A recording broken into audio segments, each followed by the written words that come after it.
Bismillahirrahmanirrahim. Assalamualaikum warahmatullahi wabarakatuh. Halo semuanya, perkenalkan kami dari kelompok 7 mata kuliah biologi PGMI peminatan IPA yang beranggotakan Riza Alfiki, Rizky Awaludin, Sandi Fajar Alfiansyah, Sania Barlinti, dan Sherly Zahrotunisa akan mempresentasikan materi yang berjudul Sistem Peredaran Darah pada Manusia. Nah, pada video kali ini kita akan belajar bareng-bareng mulai dari jantung dan pembuluh darah, komponen darah, mekanisme peredaran darah, dan kelainan sistem peredaran darah pada manusia. Jadi kita masuk ke materi yang pertama tentang jantung dan pembuluh darah. Jadi teman-teman, jantung adalah salah satu organ manusia yang bekerja untuk memompa darah ke seluruh tubuh melalui saluran-saluran yang disebut dengan pembuluh darah. Darah manusia mengandung berbagai jenis sel. Sel darah merah mengandung oksigen, sel darah putih berguna untuk melawan penyakit, sementara trombosit berguna untuk melakukan pembekuan darah. Darah mengantar oksigen dari jantung sepanjang pembuluh darah berdinding tebal yang disebut dengan arteri. Nah, kalau oksigen habis terpakai, darah kembali ke jantung melalui pembuluh darah yang berdinding lebih tipis yang disebut dengan vena. Nah, selanjutnya adalah bagian-bagian dari jantung. Jantung terletak di rongga dada sebelah kiri dan terdiri atas 3 lapisan, yaitu perikardium atau lapisan luar, miokardium atau lapisan tengah atau otot jantung, dan endokardium atau lapisan dalam. Nah, gambarnya dapat dilihat pada slide berikut. Jantung berfungsi sebagai alat pemompa darah, oleh karena itu jantung mempunyai otot yang kuat. Jantung juga merupakan pusat peredaran darah pada tubuh kita loh. Karena pada jantunglah darah dialirkan ke seluruh bagian tubuh. Ruang-ruang jantung terdiri atas 4 ruang, yaitu serambi kiri atau atrium sinister, serambi kanan atau atrium dexter, bilik kiri atau ventricle sinister, dan bilik kanan yang disebut dengan ventricle decatur. Jantung manusia pada saat masih janin mempunyai lubang yang disebut foramen oval. Lubang ini terletak di antara serambi kiri dan serambi kanan. Antara serambi kiri dengan bilik kiri terdapat katup 2 daun atau vavula bicuspidalis yang berfungsi agar darah dari bilik kiri tidak mengalir kembali ke serambi kiri. Antara serambi kanan dengan bilik kanan itu juga dihubungkan dengan katup 3 daun atau vavula tricuspidalis. Fungsi katup adalah menjaga darah agar dari bilik kanan tidak mengalir kembali ke serambi kanan. Jantung mendapat makanan atau oksigenasi melalui pembuluh arteri koronaria. Dinding jantung bagian bilik memiliki otot yang lebih tebal dibandingkan dengan dinding jantung bagian serambi. Hal ini disebabkan karena kerja bilik jantung lebih berat, yaitu memompa darah ke seluruh tubuh. Yang kedua adalah cara kerja jantung. Jantung bekerja sangat teratur, yaitu dengan mengembang dan mengempis. Hal ini terjadi karena ada otot-otot jantung yang mengendur atau relaksasi dan berkerut atau kontraksi. Nah, cara kerja jantung adalah sebagai berikut. Yang pertama, darah dari paru-paru banyak mengandung oksigen masuk ke dalam serambi kiri. Nah, dari serambi kiri, darah diteruskan ke bilik kiri. Selanjutnya, darah di bilik kiri dipompa keluar dari jantung menuju ke seluruh tubuh, membawa oksigen.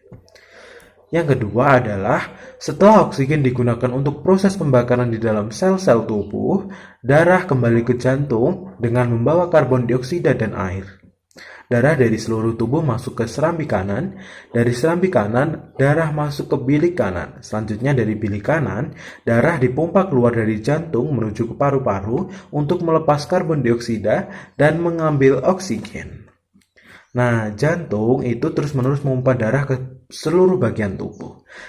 Jantung itu memompa darah dengan cara berkontraksi sehingga jantung dapat mengembang dan mengempis. Kontraksi jantung ini menimbulkan denyutan yang dapat dirasakan pada pembuluh nadi di beberapa tempat, seperti yang teman-teman dapat rasakan pada pembuluh nadi arteri di dekat permukaan kulit, di pergelangan tangan, dan di leher. Denyut jantung secara normal berkisar 70 kali per menit. Denyut jantung pada setiap orang berbeda-beda loh teman-teman. Jadi tergantung pada kondisi setiap orang. Nah, faktor yang mempengaruhi diantaranya adalah usia, berat badan, jenis kelamin, kesehatan, dan kegiatan berpengaruh terhadap denyut jantung seseorang. Nah, asal teman-teman tahu, jadi bayi itu memiliki denyut jantung yang lebih cepat dibanding dengan orang dewasa. Frekuensi denyut nadi dapat diukur dengan mengetahui tingkat kesehatan jantung seseorang. Nah, selanjutnya, tekanan darah biasanya menunjukkan tekanan dalam arteri utama. Tekanan darah pada saat jantung mengembang dan darah mengalir ke dalam jantung disebut diastol. Sebaliknya, tekanan darah pada saat otot jantung berkontraksi sehingga jantung mengempis dan darah dipompa keluar dari jantung disebut sistol. Nah, di sini kita tahu ada diastol dan ada sistol. Nah, tekanan darah dapat diukur dengan menggunakan tensimeter atau SFI pneumometer. Tekanan darah pada orang normal itu berada pada kisaran 120 mmHg pada sistol dan 80 mmHg pada diastol atau biasa dikatakan dengan 120 per 80 mmHg. Nah, dengan mengetahui tekanan darah seseorang, kita dapat mengetahui kekuatan jantung ketika memompa darah. Selanjutnya saya akan menjelaskan mengenai pembuluh darah. Nah, sebelumnya apa itu pembuluh darah? Ya, pembuluh darah adalah suatu saluran yang berfungsi untuk mengalirkan darah dari jantung ke seluruh tubuh. Dan dari seluruh tubuh kembali lagi ke jantung. Berdasarkan fungsinya, pembuluh darah dibagi menjadi 3, yakni pembuluh nadi atau arteri, pembuluh balik atau vena, dan juga pembuluh kapiler. Nah, yang pertama kali kita akan bahas mengenai pembuluh nadi atau arteri. Arteri berfungsi membawa darah meninggalkan jantung. Arteri memiliki dinding yang tebal, kuat, dan juga bersifat elastis. Pembuluh arteri memiliki sebuah katup atau valvula semilunaris yang berada tepat di luar jantung. Letak pembuluh nadi biasanya di dalam tubuh. Nah, tetapi ada beberapa yang terletak di dekat permukaan sehingga dapat dirasakan denyutnya. Arteri terdiri dari 3 lapisan, yaitu yang pertama adalah tunika eksterna atau adventitia atau lapisan terluar yang terdiri atas jaringan ikat fibrosa dan berfungsi menguatkan dinding arteri. Nah, yang kedua adalah tunika media atau lapisan tengah yang terdiri atas jaringan otot polos dan serabut elastis. Nah, yang ketiga adalah tunika intima atau lapisan dalam yang tersusun dari sel-sel endotelium. Arteri yang terbesar adalah aorta dan arteri pulmonalis dengan diameter sekitar 1-3 cm. Aorta adalah pembuluh yang dilewati darah dari bilik kiri jantung yang membawa darah kaya oksigen menuju seluruh tubuh. Pada perbatasan antara ventrikel kiri dengan aorta terdapat sebuah katup semilunar aorta. Aorta bercabang-cabang, makin lama makin kecil. Arteri yang bercabang-cabang makin kecil disebut arteriola. Arteriola bercabang-cabang halus di seluruh tubuh dan disebut kapiler. Kapiler mendapatkan nutrisi dari pembuluh darah, vasa vasorum. Arteri pulmonalis adalah pembuluh yang dilewati darah dari bilik kanan menuju paru-paru. Pada perbatasan antara ventrikel kanan dengan arteri pulmonalis terdapat katup semilunar, arteri paru-paru. Nah, pembuluh ini banyak mengandung karbon dioksida yang akan dilepaskan paru-paru. Di dalam paru-paru yaitu di alveolus, darah melepaskan karbon dioksida dan mengikat oksigen. Dari kapiler di paru-paru, darah akan menuju ke venula, kemudian vena pulmonalis dan kembali ke jantung. Nah, setelah kita mempelajari mengenai pembuluh nadi, kita akan mempelajari mengenai pembuluh balik atau vena. Pembuluh balik atau vena adalah pembuluh darah yang membawa darah kembali ke atrium jantung. Vena lebih mudah dikenali daripada nadi karena letaknya di daerah permukaan.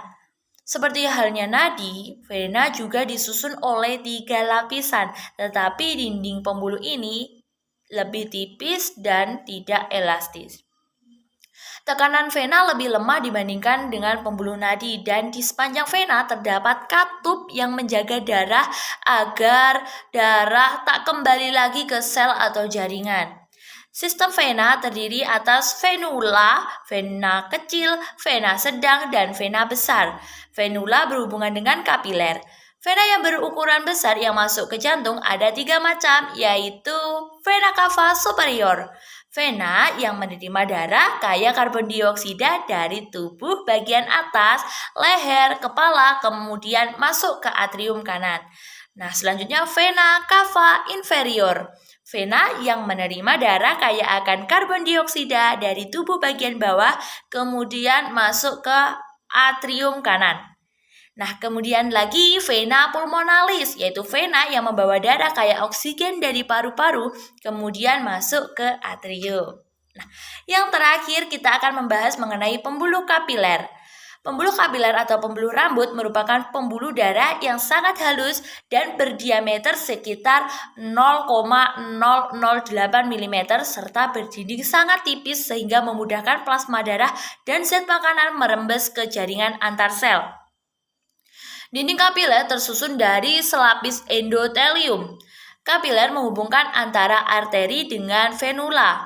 Area kapiler di seluruh tubuh sangat luas, diperkirakan sekitar 7.000 meter persegi pada orang dewasa.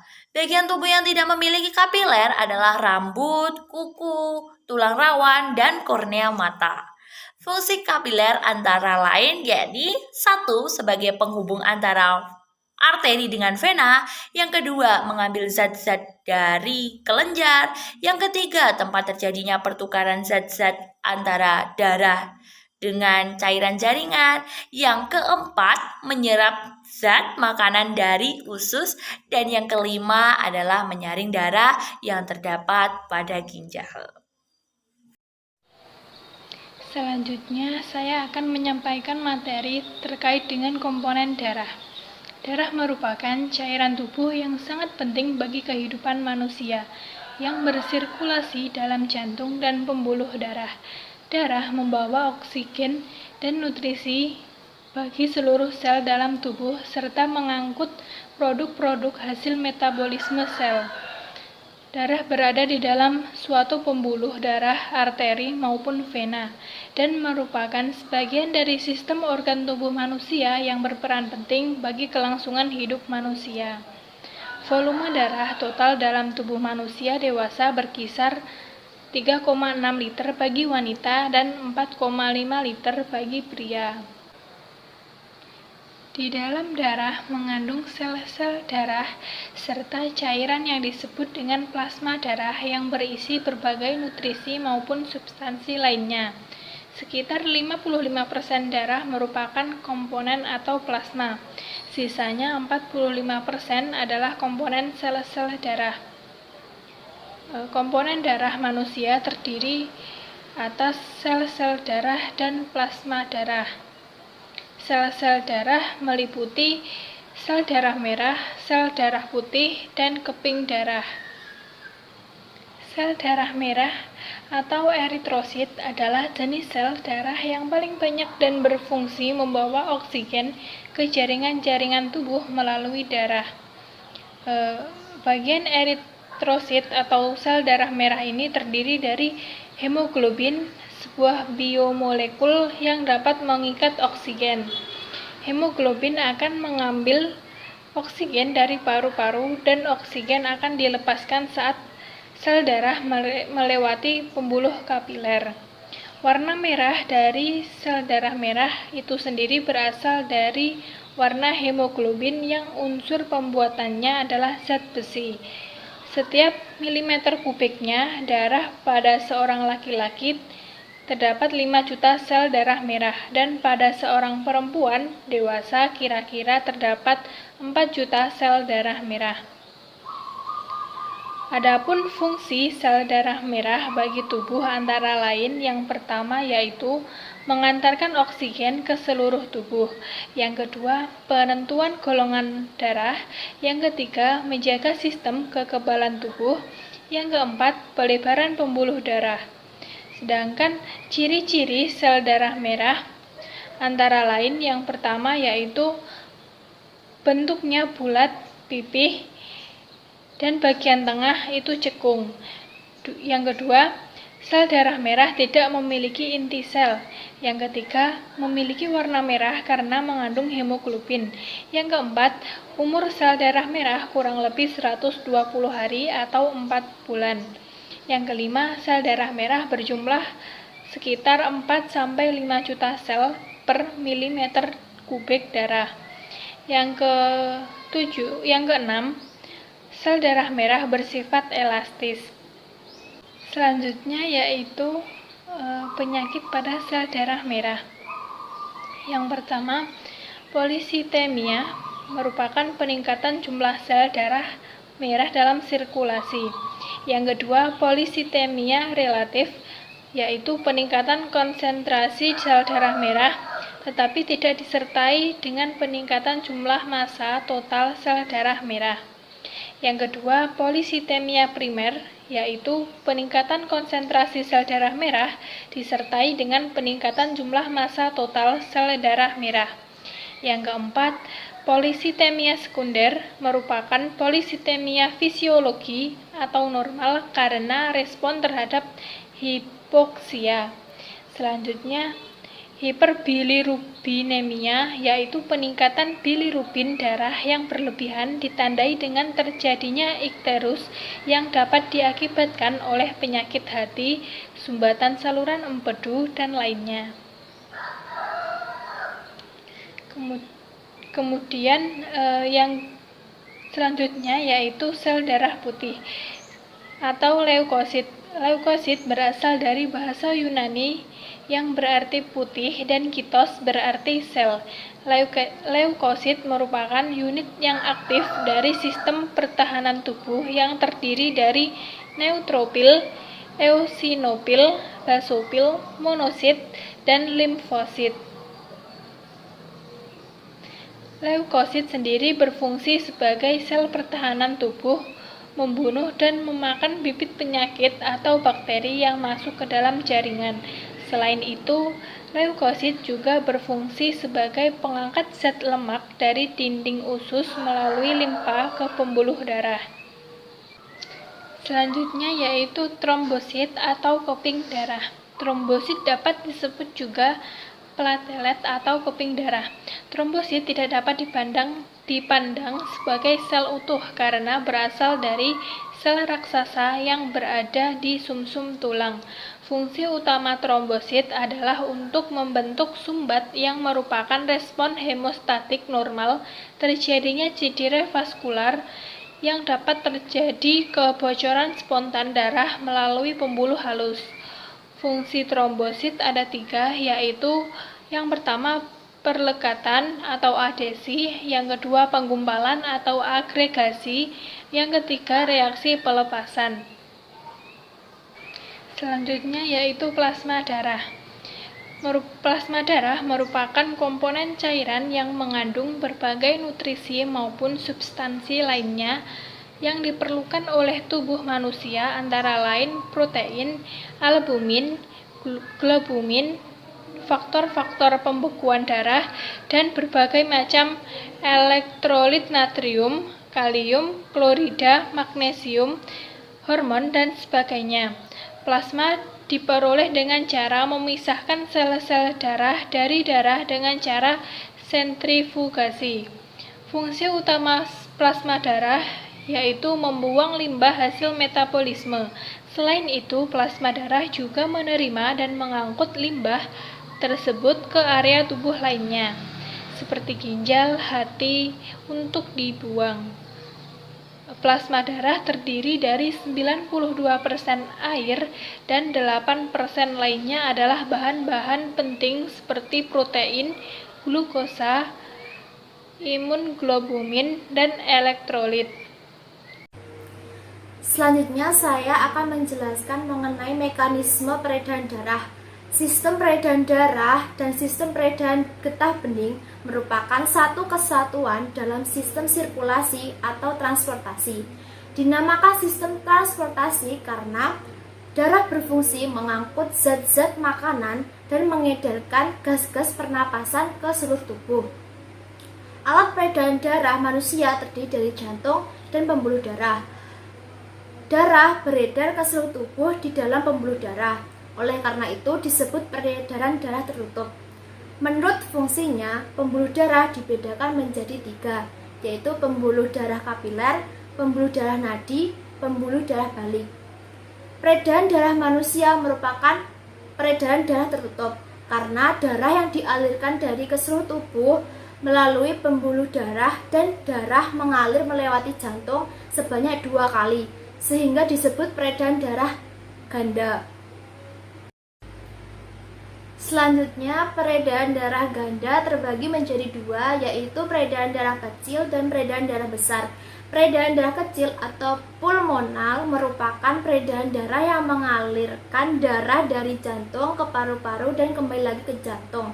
Darah yang akan kaya karbon dioksida dari bilik kanan dialirkan ke paru-paru melalui arteri pulmonalis.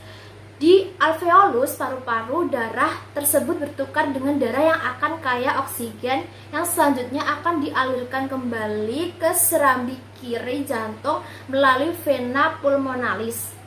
Yang kedua, peredaran darah besar atau sistemik merupakan peredaran darah yang mengalirkan darah yang akan kaya oksigen dari bilik ventrikel kiri jantung lalu diedarkan ke seluruh jaringan tubuh. Oksigen bertukar dengan karbon dioksida di jaringan tubuh. Lalu, darah yang akan kaya karbon dioksida dibawa melalui vena menuju serambi kanan atrium jantung. Kelainan pada sistem peredaran darah manusia.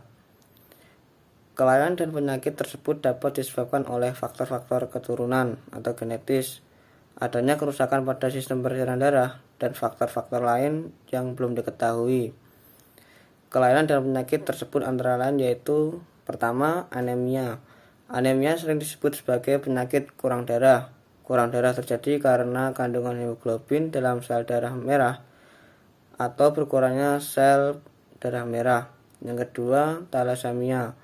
Thalassemia merupakan penyakit yang diturunkan. Thalassemia sering terdapat pada bayi dan anak-anak. Pada penderita thalassemia, daya ikat sel darah merahnya terhadap oksigen rendah karena kegagalan pembentukan hemoglobin. Yang ketiga yaitu hemofilia. Hemofilia merupakan penyakit yang menyebabkan darah sukar membeku bila terjadi luka. Yang keempat yaitu leukemia. Leukemia atau kanker darah merupakan penyakit bertambahnya sel darah putih yang tidak terkendali. Yang kelima yaitu hipertensi. Hipertensi merupakan tekanan darah yang tinggi di dalam arteri. Yang keenam yaitu koronarisis. Koronarisis merupakan penyakit yang disebabkan penyempitan atau penyumbatan nadi tajuk arteri pada jantung. Yang ketujuh, varies. Varies merupakan pelebaran pembuluh balik atau vena. Varies biasanya terjadi di kaki, terutama di bagian betis. Mungkin ini yang dapat kami sampaikan dari kelompok 7. Mohon maaf yang sebesar-besarnya apabila terdapat kesalahan dalam menyampaikan materi. Cukup sekian dari kami. Terima kasih.